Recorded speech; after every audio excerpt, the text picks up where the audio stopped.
Lorsque vous réalisez un achat immobilier, vous avez besoin d'un prêt immobilier, vous faites appel à une recherche de financement. Elle peut, se faire par différentes manières. Il n'existe pas un prêt immobilier, mais de nombreux prêts qui peuvent, concourir à l'achat de votre bien. Alors les prêts bancaires, le plus connu, le plus utilisé, c'est le prêt amortissable. Donc le prêt amortissable, vous versez une mensualité et vous amortissez une partie du capital emprunté à chaque échéance. Et vous payez également les intérêts et l'assurance de prêt. Le taux peut être fixe ou variable, mais c'est un prêt sur lequel vous amortissez capital et sur lequel vous remboursez des intérêts au fil du temps. Alors le prêt in fine est un petit peu différent. Il est non amortissable. Le capital n'est pas remboursé par les mensualités, mais sera remboursé à la fin du prêt. Vous ne payez donc que les intérêts du prêt et l'assurance de prêt pour rembourser à la fin du prêt le capital. Ça suppose d'avoir un capital placé qui va lui travailler pendant la durée de votre prêt et sur lequel vous rembourserez le capital que vous avez emprunté à la fin. Alors pourquoi faire ce type d'opération? Ça permet de protéger doublement votre famille. En effet, le prêt est protégé par une garantie d'essai et votre capital continue à travailler. Donc, si malheureusement il y avait un décès lors de la phase d'emprunt, vos ayants droit auraient le bien complètement payé puisque l'assurance rembourse ce bien et le capital qui en plus aura travaillé qui sera également disponible pour les ayants droit.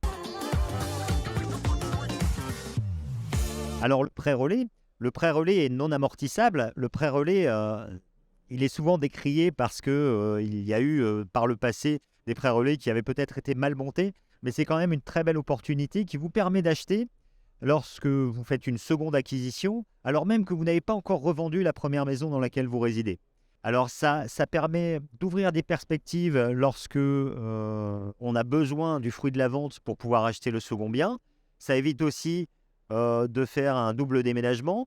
Ça nécessite par contre d'être très vigilant sur l'estimation du bien. Souvent, les banques demandent une estimation notaire et 2 estimations agence pour ne pas se mettre en danger sur un bien qui aurait pu être surévalué.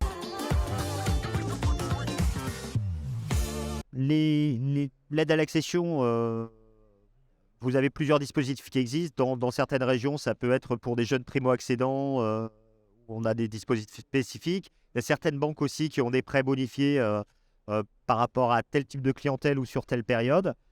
Ce qui s'applique au niveau national, vous avez le prêt à l'accession sociale qui est accordé sur certaines conditions de ressources, qui peut financer les biens, des frais annexes, les travaux, et ça pouvait ouvrir droit aux APL. Alors ça disparaît un peu avec la fin des APL, mais c'était le prêt à l'accession sociale qui pouvait vous en faire bénéficier. En conclusion sur les différents prêts qui existent, rapprochez-vous de quelqu'un qui s'y connaît. C'est vrai que le courtier peut vous y aider. Alors je parle pour ma paroisse, mais on a une volonté de vulgariser un discours. On a une volonté de tout mettre à plat pour pouvoir vous offrir la meilleure construction possible de votre prêt.